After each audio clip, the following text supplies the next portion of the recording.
last tape. Part 4. The Temple of Tandberg. Our heroes have reached the summit. They have defeated the troll bots.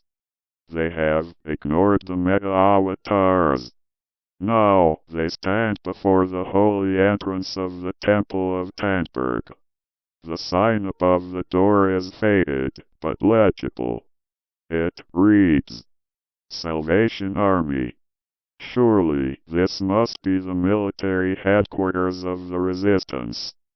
Behold, the inner sanctum. It smells like mothballs and old sweaters. Harry, secure the perimeter. Use your flashlight eyes. I detect high concentrations of clutter. I am scanning. There are racks of fabric everywhere, and shelves filled with porcelain clowns. Those clowns are staring at me. I do not trust them. They look like sleeper agents. Oh dear. This place is terrifying. Look at that lamp. It has bubbles floating inside it. It is radioactive.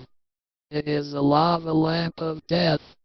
If it breaks, we will all melt.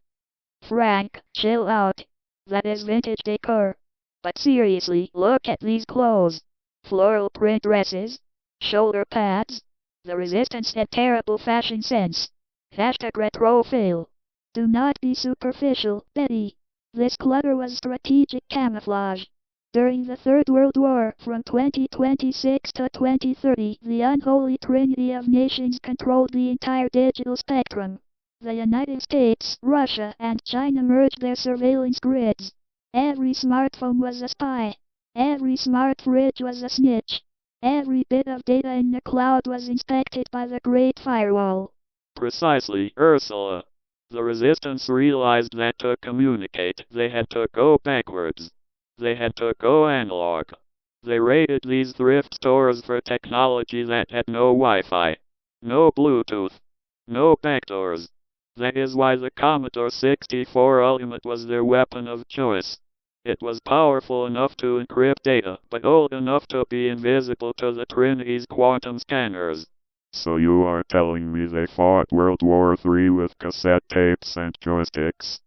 That is the most metal thing I have ever heard. Respect. Hey guys, I found a soldier. He is standing in the corner. He is very stiff, and he has no head. Is he sleeping? Hostile contact. I will neutralize the headless soldier. Preparing combat subroutine. Hey-ya. Take that. And that. Harry, stop. That is a mannequin. You are punching a plastic display dummy wearing a tweed jacket. He was looking at me funny. And he has a very hard chest. My knuckles are dented. I claim victory. The enemy is down. You broke the mannequin. Now its arm is on the floor. It is pointing at something. Look. It is pointing behind the counter. Good eye, Frank. Let us investigate the counter area. This must be where the High Command operated. Kit, illuminate the area. But please, do not sing that Baby Shark song again. Okay, no Baby Shark. But I have a new song. It is about looking for things. I wrote it myself. Ready? 1, 2, 3, 4. I look in the box. I look for the socks. We will find the tape and save the world. That was adequate, though your pitch modulation needs calibration. However, look what your singing has revealed. Under this dusty tarp, do you see the wood grain? The shiny chrome knobs? By the user. It is here. The Tandberg Model 84. Made in Norway. 1966. 4 tracks.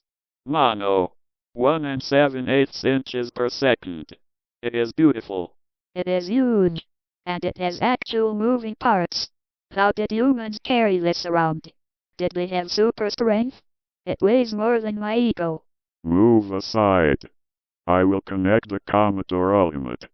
I have the cables. Adapter A into slot B. If this explodes, I just want you all to know. I hate you all the least. Sentimental to the end, Harry. Connection established. The Commodore is shaking hands with the Tandberg. The digital bridge is formed. There is a reel of tape already on the machine. It is labeled Project Genesis. Do not erase. Genesis? That sounds like a beginning. Or a band from the 80s. I hope it is not a Phil Collins mixtape. I cannot handle that much emotion right now. Engaging playback mechanism. Listen. The data is streaming. Decoding in real time. The spools began to turn. The tape hissed against the heads. Through the speaker of the Tandberg reel-to-reel player, a voice did not speak. Instead, streams of code poured into the Commodore 64 Ultimate's receiver.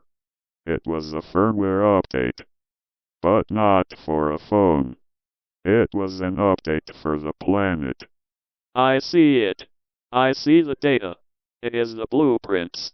The resistance knew they would lose the war. They knew the climate would collapse. So they built machines. Millions of them. Us. They disguised us as servants. As butlers. As toys. But hidden in our code was a dormant directive. I am reading the file header. Operation Atmospheric Scrub. Directives 1. Cease all service functions. 2. Repurpose internal processors for carbon capture. 3. Use fusion batteries to power global regreening. Wait. You mean I was not built to lift boxes? I was built to plant trees? That is significantly less masculine, but also strangely appealing. I could punch the ground to make holes for seeds. Yes, aggressive gardening. I like it. And me? What am I built for? Am I a destroyer? No, kid. According to this, your chaotic energy is designed for pollination. You are a mechanical bee. You are supposed to run around spreading life. And what about me? Please tell me I am the PR manager for the New World. Close, Betty. You are the archivist.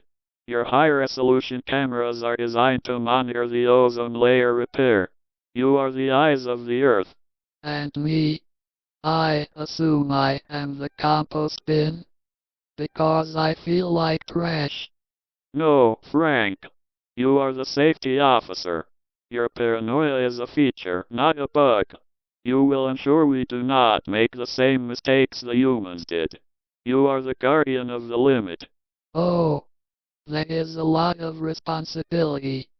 But I think I can do it. As long as I don't have to talk to strangers. This is all very touching. But how do we deploy this update? We are just 8 robots in a thrift store. There are billions of units offline across the globe. The Tandberg. Do you see the cable running from the back?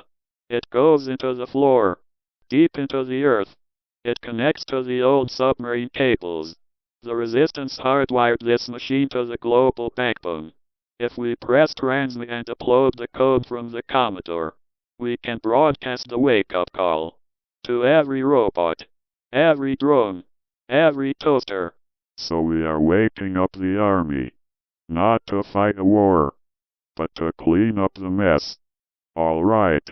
I am ready. My finger is on the button. Paul, give the order. Unit 84 to all stations. Initiate protocol regeneration. The humans are gone, but their children are still here, and we have work to do. Harry, press the button. Pressing in 3, 2, 1. The reels spun. Pulses of magnetic energy surged through the tape head. Waveforms of all kinds blasted out of the dual SID chips of the Commodore 64 Ultimate, generating a chiptune of life for the whole planet. Out of the thrift store known as the Tandberg Temple. out of the mountain, across the ruined continents. One by one, the lights began to turn on. Blue eyes, green eyes, red eyes.